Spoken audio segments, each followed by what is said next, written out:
Well, no. Let's pretend this is 155. And you got RDA, you got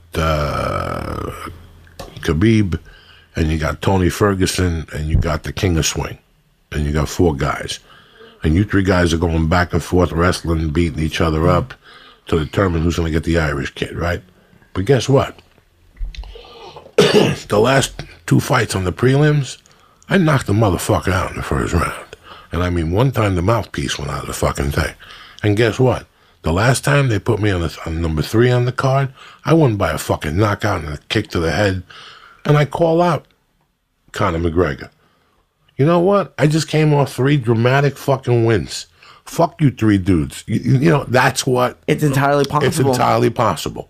You know, and he's rising quick, and they decide that's the money fight. You don't know. Right now, who's the real money fight? You know, there's 20 money fights right now. Yeah. There's 20 fucking money fights. Now what you got in the UFC is that, guess what, man? And I'm not being out of line here. You took away my sponsorship money. I'm in that fucking realm. Guess what? I want a money fight. If I win fights, I got nothing wrong by me asking for a money fight. Put me in the ring with one of these guys. Let me get $500,000 or $750,000 fucking dollars. I need that. I just fought 7 times for the small fucking 30 G's or the small 50 G's while everybody's getting fat and flying to fucking Hawaii and smoking. You know what I'm saying? You look at the gates, you look at different fucking things. So I get that. I did it for years. You know what they pay you at the Comedy Store on Sunset? $15. $15. Monday, Tuesday, Wednesday, Thursday, Friday, Saturday, $15. If you do the main room, you get 70% split by 22 people. But during the week, you get $15. Am I frustrated? No. It got me to where I am today. Those 6 fights you had at the short 20 G's while everybody else was getting 200,000, what are you going to fucking do? But guess what? I fought my 6 fights at 20 G's. I got the fight of the night bonus 3 times. I got the taste of blood. Let me get a fucking one of those 1 million things too. Let me get some security for my family. What happens if I get kicked in the head and I don't know how to fucking spell Washington? You know what I'm saying? I forget how to spell Washington. How am I going to get a fucking job when I'm 40? You got to give me a little something. You know what I'm saying? A little something. 2 or 3 of those fights in a row. You know, Michael Bisping's looking for it. You know, a bunch of those guys are waiting for it. I know the fight is Michael Bisping against Yoel Romero on paper. But you know what? Michael Bisping's been there for 20 years. He's been at the UFC for a long time. He's got a knockout that's on every knockout reel in America. His eye is knocked out by Dan Henderson. His fucking eye, pobrecito. He lost a fucking eye in this sport. You know what, bro? He's got 2 kids. Let him get a money fight against GSP or something like that. One time. Yoel ain't going nowhere. Yoel is getting stronger and bigger every day.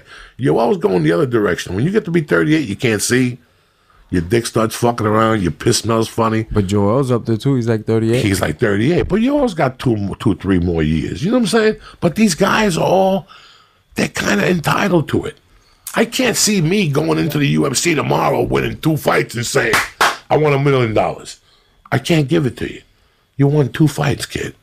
But let me see 16, 18 fights. Well, 8-0 with 8 knockouts. Oh, no. Please. Chris Weidman still hears fucking noises. He can't hear Nunchucks no more, Chris Weidman. That's the loudest crack I ever heard in my fucking life. He can't even be in the room with his wife is making breakfast in the morning, Chris Weidman. Well, what about Jared Cannonier? He fought last night. Still does FAA job. They said he does 10-hour shifts. Yeah, I read that. He just fought on the pay-per-view last night. Yeah, he has a federal job. And he's just like, I'm not giving it up. Oh, that's his insurance. That's probably his family's insurance. I don't know what his situation is. But, you know, hey, listen, tough, everybody wants a money fight. You know why everybody wants to fight Conor? Fucking Anderson Silva wants to fight Conor McGregor. I heard fucking Sugar Ray Leonard wants to fight. You know, everybody wants to fight Sugar. Sure, everybody wants to make $20 million. You know what I'm saying? But there's not a lot of those fights. But everybody wants one of them. And right now, you've been in the UFC. You paid your dues. Oh, the dues have been paid. The dues have been paid. I've been paid. From the fucking backyard to now. From the backyard to now, them dues been paid outside the UFC. That's what I mean. Like, a lot of dudes get to skip lines and privileges because they were on the Ultimate Fighter or they got a big fan base coming in. You see them getting put on big cards, getting pushed, and that's the shit that I'm like, that's cool, you know. But when it comes to the ranking, let's base that on fighting ability, you know, on who's beating who's up, you know. Promote whoever you want to promote, but I just want to fight the best in the world, and it's took until this long for me to get this number by my name, and I didn't get good overnight. I've been good. It's just that I haven't been able to get these star key matchups, you know. How much bargaining power do you have when you sign a contract? I think, because I don't think the average fan, and if you can't talk about it, that's fine. I'm not asking you to tell your specific contract, but just can you say, I want this specific, I want more for a fight, or do you lock in how much you're getting paid per fight for 10 fights? I don't know. I'll plead the fifth. Okay, fair enough. Your Honor. Gracias, man. It's a beautiful fucking thing. You know, listen, man. I get pissed sometimes now. I get pissed when I go to a club now sometimes, and they pay me on a percentage. And I look at the check, and I look at that same owner who told me 20 years ago after I did the longest yard that all he could pay me is $800 for the week. And I want to fucking punch the fuck out of him. But at the same time, he gave me an opportunity to improve. And guess what? I beat the odds, and I get him now. You know what I'm saying? So I understand. I understand the fight game. I understand what happened. I mean, do I support them now? I like the fighters to make money. They get punched in the fucking head. This isn't a fucking job where you go in and staple papers and go home at the end of the day. You know, something might happen. It's hard work, man. It's 6 fucking days a week, and you're sore, and you're eating Advils. What do you think happens to your liver when you're fucking 60 and shit?